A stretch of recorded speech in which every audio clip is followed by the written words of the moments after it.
Daily legal news ನ್ಯಾಯಾಂಗ ಸಂಬಂಧಿತ ಮಾಹಿತಿಯನ್ನು ತಲುಪಿಸುವುದೇ ನಮ್ಮ ಮೂಲ ಉದ್ದೇಶ. ಪ್ರತಿದಿನದ ಕಾನೂನು ಸುದ್ದಿ ಮತ್ತು ತೀರ್ಪುಗಳು, ಪ್ರಮುಖ ನ್ಯಾಯಾಲಯಗಳ ನಿರ್ಣಯಗಳು, ಹೊಸ ಕಾನೂನು ತಿದ್ದುಪಡಿ ಮತ್ತು ನಿಯಮಗಳು, ಜನಸಾಮಾನ್ಯರಿಗೆ ಉಪಯುಕ್ತವಾದ ಕಾನೂನು ಅರಿವು ಹಾಗೂ ನ್ಯಾಯಾಲಯದ ವರದಿಗಳನ್ನು ಸರಳವಾಗಿ, ಸ್ಪಷ್ಟವಾಗಿ ಮತ್ತು ನಂಬಿಕಾಸ್ಪದವಾಗಿ ನಿಮ್ಮ ಮುಂದಿಡುವುದು ನಮ್ಮ ಧ್ಯೇಯ. ಆದ್ದರಿಂದ ವಿಡಿಯೋ ನೋಡಿ ಸಬ್ಸ್ಕ್ರೈಬ್ ಮಾಡಿ, ನ್ಯಾಯಾಂಗ ಜಗತ್ತಿನ ಪ್ರತಿದಿನದ ಸುದ್ದಿಗಳನ್ನು ಮೊದಲು ತಿಳಿದುಕೊಳ್ಳಿ. 53 ವಯಸ್ಸಿನ ಮಹಿಳೆ, 13ರ ಬಾಲಕ, ಪೋಕ್ಸೋ ಪ್ರಕರಣ. ದೇಶದಲ್ಲಿಯೇ ಮೊದಲ ತೀರ್ಪು. ಪೋಕ್ಸೋ ಕಾಯ್ದೆಗೆ ಬಾಲಕ-ಬಾಲಕಿ ಎಂಬ ಲಿಂಗಭೇದವಿಲ್ಲ. ಹೂವಿನಂತೆ ಅರಳಬೇಕಾದ ವಯೋಮಾನದಲ್ಲಿ ಮಕ್ಕಳ ಮೇಲೆ ನಡೆಯುವ ಲೈಂಗಿಕ ದೌರ್ಜನ್ಯಗಳನ್ನು ತಡೆಯಲು ರೂಪಿಸಿರುವ ಕಠಿಣ ಶಾಸನವಾಗಿದೆ ಎಂದು ಪೋಕ್ಸೋ ಕಾಯ್ದೆಯ ಕಾನೂನುಬದ್ಧತೆಯನ್ನು ವಿಶಿಷ್ಟವಾಗಿ ವಿಷದಪಡಿಸಿರುವ ಹೈಕೋರ್ಟ್, ದೇಶದಲ್ಲೇ ಮೊದಲು ಎನ್ನಬಹುದಾದ ಪ್ರಕರಣವೊಂದರಲ್ಲಿ ಮಧ್ಯವಯಸ್ಸಿನ ಮಹಿಳೆಯ ವಿರುದ್ಧದ ಲೈಂಗಿಕ ದೌರ್ಜನ್ಯ ಆರೋಪ ರದ್ದುಪಡಿಸಲು ನಿರಾಕರಿಸಿದೆ. ನನ್ನ ವಿರುದ್ಧ ಬೆಂಗಳೂರು ನಗರದ ಪೊಲೀಸ್ ಠಾಣೆಯಲ್ಲಿ ದಾಖಲಾಗಿರುವ ಕ್ರಿಮಿನಲ್ ಪ್ರಕರಣ ರದ್ದುಗೊಳಿಸಬೇಕು ಎಂದು ಕೋರಿ ಆರೋಪಿತ ಮಹಿಳೆ ಸಲ್ಲಿಸಿದ್ದ ಕ್ರಿಮಿನಲ್ ಅರ್ಜಿ ವಿಚಾರಣೆ ನಡೆಸಿ ಕಾಯ್ದಿರಿಸಿದ್ದ ತೀರ್ಪನ್ನು ನ್ಯಾಯಮೂರ್ತಿ ಎಂ. ನಾಗಪ್ರಸನ್ನ ಅವರಿದ್ದ ಏಕಸದಸ್ಯ ನ್ಯಾಯಪೀಠ ಸೋಮವಾರ ಪ್ರಕಟಿಸಿದ್ದು, ಪೋಕ್ಸೋ ಕಾಯ್ದೆ ಮಗುವಿನ ಅಂಗರಚನಾ ಶಾಸ್ತ್ರದ ಬಗ್ಗೆ ಪಾಠ ಮಾಡುವ ಕೈಪಿಡಿಯಲ್ಲ ಎಂದು ಘೋಷಿಸಿದೆ. ಮಹಿಳೆಯ ಮನವಿಯನ್ನು ಸಾರಾಸಗಟಾಗಿ ತಿರಸ್ಕರಿಸಿರುವ ನ್ಯಾಯಪೀಠ, ಲೈಂಗಿಕ ಚಟುವಟಿಕೆಗಳಲ್ಲಿ, ಅದರಲ್ಲೂ ಸಂಭೋಗ ಕ್ರಿಯೆಯಲ್ಲಿ ಪುರುಷನೇ ಯಾವಾಗಲೂ ಸಕ್ರಿಯ ಮತ್ತು ಮಹಿಳೆ ಪುರುಷನ ಮನೋಭಿಲಾಷೆಗಳನ್ನೆಲ್ಲ ನಿಷ್ಕ್ರಿಯವಾಗಿ ಸ್ವೀಕರಿಸುವ ಪ್ರತಿಜೀವ ಎಂಬುದು ಓಬಿರಾಯನ ಪರಿಕಲ್ಪನೆ. ಈಗ ಕಾಲ ಬದಲಾಗಿದೆ.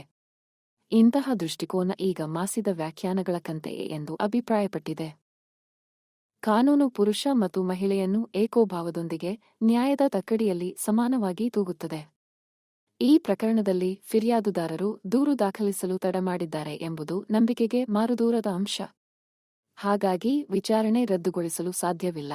18 ವರ್ಷದೊಳಗಿನ ಎಲ್ಲಾ ಮಕ್ಕಳಿಗೂ ಪೋಕ್ಸೋ ಕಾಯ್ದೆ ಅಡಿ ಸೂಕ್ತ ರಕ್ಷಣೆ ದೊರೆಯಬೇಕು ಎಂದು ಸಾರಿದೆ. ಪ್ರಕರಣವೇನೆಂದರೆ, ಆಕೆಗೆ 53ರ ಪ್ರಾಯ. ಗಂಡ ಮತ್ತು ಮಗಳು ಅಮೆರಿಕದಲ್ಲಿ ವಾಸ. ಬೆಂಗಳೂರಿನ ಪ್ರತಿಷ್ಠಿತ ಗೇಟೆಡ್ ಕಮ್ಯುನಿಟಿಯ ವಿಲ್ಲಾವೊಂದರಲ್ಲಿ ಏಕಾಂತದ ವಾಸ. ಮನದ ಬೇಸರ ಕಳೆಯಲು ಬಣ್ಣಗಳ ಆಟದಲ್ಲಿ ಚಿತ್ರ ಬಿಡಿಸುವ ಹುಚ್ಚು. ಮನೆಯ ಖಾಲಿ ಜಾಗದಲ್ಲಿ ಪುಟ್ಟದಾದ ಕೈತೋಟ. ಕೃಷಿ ಚಟುವಟಿಕೆ. ತರಕಾರಿ ಬೆಳೆದು ವಿಲ್ಲಾಗಳಲ್ಲಿನ ನಿವಾಸಿಗಳಿಗೆ ಮಾರಾಟ ಮಾಡುವ ಅಭ್ಯಾಸ. ಮತ್ತೊಂದು ವಿಲ್ಲಾದ ನಿವಾಸಿಯಾಗಿದ್ದ ಆ ಹುಡುಗನಿಗೆ ಆಗ ಕೇವಲ 13 ವರ್ಷ. ವಿಲ್ಲಾದ ಎಲ್ಲಾ ನಿವಾಸಿಗಳ ವಾಟ್ಸ್ಆ್ಯಪ್ ಗ್ರೂಪ್ನಲ್ಲಿ ಈಕೆ ಈ 13 ಪೋರನ ಜೊತೆ ಸಾಧಿಸಿದ ಪ್ರಣಯ ಸಖ್ಯ ಈಗ ಆಕೆಯನ್ನು ಕಟಕಟೆಗೆ ತಂದು ನಿಲ್ಲಿಸಿದೆ. ಮನೆಯಂಗಳದಲ್ಲಿ ಬೆಳೆದಿರುವ ನುಗ್ಗೆಕಾಯಿ ಕೊಡುತ್ತೇನೆ ಬಾ ಎಂದು ಬಾಲಕನನ್ನು ಪದೇ ಪದೇ ತನ್ನ ಮನೆಗೆ ಕರೆಯಿಸಿಕೊಂಡು ಅವನನ್ನು ಸಲ್ಲಾಪಕ್ಕೆ ತೊಡಗಿಸಿ, ಕಾಂಡೋಮ್ ತೊಡಿಸಿ, ಬಲವಂತದಿಂದ ಸಂಭೋಗ ಮಾಡಿಸಿಕೊಂಡ ಆರೋಪದ ಹೊರೆ ಹೊತ್ತಿದ್ದಾಳೆ. ಕೆಲಸದ ನಿಮಿತ್ತ ಹುಡುಗನ ಪೋಷಕರು ದುಬೈಗೆ ತೆರಳಿದರಾದರೂ ಮುಂದಿನ 4 ವರ್ಷಗಳಲ್ಲಿ ಹುಡುಗ ಸದಾ ಸುಂದು ಬಡಿದವನಂತೆ ಇರುತ್ತಿದ್ದ. ಇದನ್ನು ಸೂಕ್ಷ್ಮವಾಗಿ ಗಮನಿಸಿದ ಪೋಷಕರು ಮನೋವೈದ್ಯರ ಬಳಿ ಕರೆದೊಯ್ದಾಗ ಬಾಲಕ ತನ್ನ ಕೌಮಾರ್ಯ ಕಮರಿದ ಕತೆಯನ್ನು ಎಳೆಯಾಗಿ ಬಿಚ್ಚಿಟ್ಟಿದ್ದಾನೆ. 53ರ ನೆರೆಮನೆಯ ಹೆಣ್ಣು ತನ್ನನ್ನು ಬೆದರಿಸಿ ಬಲೆಗೆ ಬೀಳಿಸಿಕೊಂಡಿದ್ದಾಳೆ ಎಂಬುದನ್ನು ಅರುಹಿ ಅಳರಾಗಿದ್ದಾನೆ.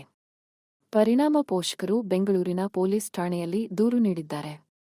ಹೈಕೋರ್ಟ್ ಈಗ ಮಹಿಳೆ ವಿಚಾರಣೆ ಎದುರಿಸಲಿ ಎಂದು ತೀರ್ಪಿತ್ತಿದೆ.